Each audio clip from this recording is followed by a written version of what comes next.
Selamat pagi anak-anak, semoga kalian selalu sehat. Dimanapun kalian mengikuti pelajaran hari ini, untuk pertemuan kali ini kita akan melanjutkan ke penerapan persamaan nilai mutlak dalam permasalahan sehari-hari. Nah, biasanya kalian sering bertanya-tanya ya, kenapa sih saya diberikan materi A atau materi B? Kira-kira kegunaannya dalam kehidupan sehari-hari itu apa? Atau kegunaan yang paling dekat dengan kehidupan saya itu apa? Nah, di sini persamaan nilai mutlak itu bisa digunakan untuk menyelesaikan permasalahan sehari-hari. Nah, tetapi tidak semua ya.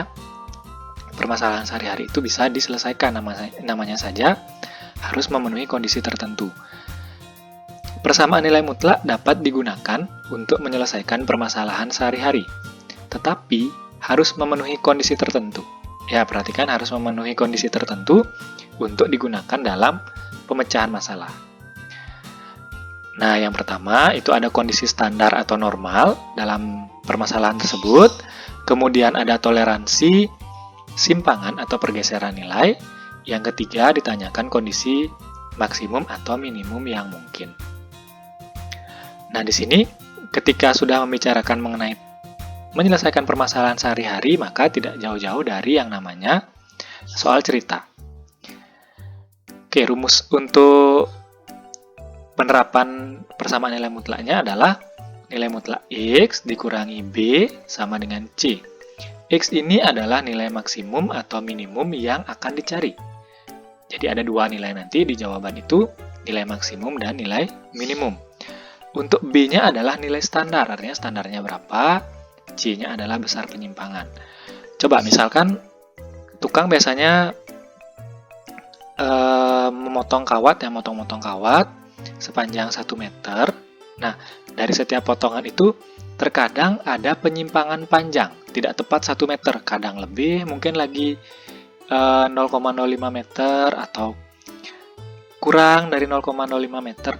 Nah, ini 1 meternya ini adalah nilai B-nya, C ini sebesar 0,05 lebih besar atau lebih kecil, itu C ya. Dan X-nya nanti kita cari panjang maksimum dan minimumnya. Boleh pakai rumus? Ya, lebih baik sih pakai rumus ya. Baik, kita lanjutkan ke contoh soal. Untuk soal nomor 1, suatu pabrik pembuatan roti menetapkan standar untuk salah satu produk rotinya, yaitu berat bersih satu roti sebelum dipanggang adalah 50 gram. Penyimpangan berat bersih roti yang diperbolehkan adalah 1,5 gram. Berapakah berat bersih maksimum dan minimum dari roti yang diproduksi pabrik tersebut? Kalau kalian cocokkan dengan rumusnya, yang dicarikan X. Ini berat bersih yang standar. Standarnya adalah 50 gram. Berarti ini B-nya. 50 gram itu B-nya. Penyimpangan yang diperbolehkan itu 1,5 gram. Berarti 1,5 ini adalah C. Sehingga kita tinggal ganti rumusnya menjadi nilai mutlak X dikurangi B-nya 50 sama dengan C-nya 1,5. Nah, setelah ini, karena tidak bisa dipindahkan lagi, maka kita cari nilai yang positif dan negatifnya. Yang positif tinggal tulis seperti biasa, tanpa menggunakan kurung mutlak. X min 50 sama dengan 1,5. X sama dengan 1,5 ditambah 50, karena min 50 dipindah ke kanan jadinya positif. X sama dengan 51,5.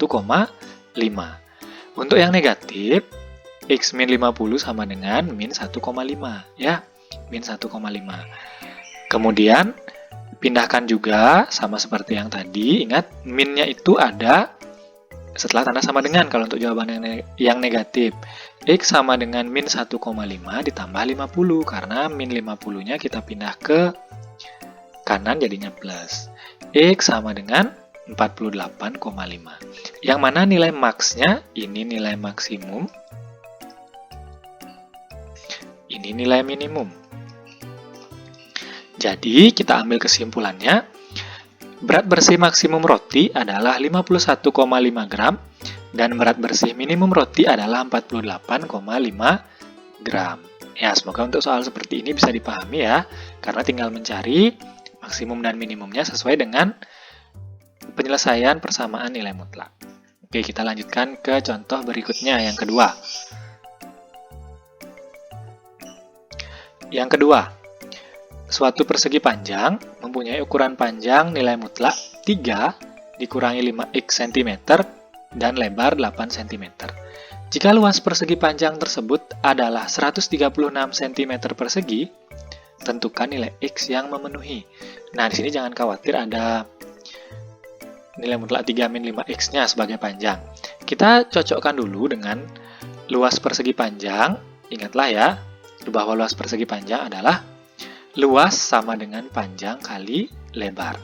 Tinggal ditulis. Tadi luasnya diketahui di sini 136. Berarti kita tulis 136 sama dengan panjangnya atau P-nya itu nilai mutlak 3 dikurangi 5x dikali dengan lebarnya yaitu 8. Di sini Bapak kalinya Bapak ganti dengan titik ya, agar tidak bingung antara kali dengan x ya. Nah, ini sebenarnya kalau misalkan kita tuliskan itu 136 sama dengan 8 dikali 3 nilai mutlak 3 min 5x. Sebenarnya begini ya. Nah, seperti contoh-contoh di persamaan nilai mutlak yang sebelumnya, kalau ketemu bentuk seperti ini, maka 8-nya harus kita pindah ke kiri sekarang. 8-nya saja, dari kali dengan nilai mutlaknya menjadi bagi. 136 dibagi 8 sama dengan nilai mutlak 3 dikurangi 5x. 136 bagi 8 kan adalah 17. Berarti 17 sama dengan nilai mutlak 3 dikurangi 5x. Nah, kalau sudah, perhatikan layar yang sebelah kanan sekarang. 17 sama dengan 3 dikurangi, nilai mutlak 3 dikurangi 5x. Ini sebenarnya sama saja bentuknya dengan nilai mutlak 3 dikurangi 5x sama dengan 17. Jadi, menukar posisi ya, sama-sama ditukar posisi, jadi sama artinya. Kalian mau pakai yang ini boleh, mau menghitung dengan cara ini juga boleh, ya. Tapi ini belum selesai karena yang diminta nilai x yang memenuhi. Jadi kita buat yang positifnya adalah 17, Bapak pakai yang ini ya. 17 sama dengan 3 dikurangi 5x. Untuk yang positif, tulis semuanya seperti biasa tanpa menulis kurung mutlaknya. Tidak perlu isi kurung mutlak, kita hitung. Min 5x-nya bawa ke kiri, 17-nya yang dibawa ke kanan. Jadinya 5x, karena dia negatif di kanan, jadinya positif ke kiri, sama dengan 3 dikurangi 17. Ya, 5x sama dengan 3 dikurangi 17, itu adalah min 14. X sama dengan 5-nya sekarang, karena kali di sini bawa ke sisi kanan, jadi bagi. 5x sama dengan min 14 per 5, atau ditulisnya x sama dengan min 14 per 5. Ya, karena yang ditanya nilai x bukan panjang, jadi boleh x-nya ini negatif. Kemudian yang negatif sekarang, jawaban yang bernilai negatif. Ingat, yang bernilai negatif isi min di salah satu ruasnya. Min 17 sama dengan 3 dikurangi 5x. Seperti tadi, min 5x-nya bawa ke kiri, min 17-nya bawa ke kanan. Min 5x-nya jadinya 5x sama dengan 3 ditambah 17. 5x sama dengan 3 tambah 17 kan 20. X sama dengan 20 bagi 5. X sama dengan 4. Ya. Jadi, nilai x yang memenuhi adalah min 14 per 5 dan 4. Nah, di sini bisa kalian perhatikan ya. Meskipun rumusnya adalah rumus yang positif, tapi hasilnya bisa negatif. Begitu juga dengan rumus yang negatif, hasilnya bisa menghasilkan x yang positif ya. Jadi jangan khawatir kalian salah hitung. Selama proses hitung kalian benar dan penempatan tanda minnya itu sesuai, maka hasilnya tidak akan keliru. Pasti benar hasilnya ya. Pelan-pelan dalam menghitung. Nah, itu contohnya 2 soal dulu. Kalau seandainya ada yang kurang kalian pahami, boleh langsung ditanyakan. Selamat belajar. Silahkan lanjutkan dengan latihan soalnya.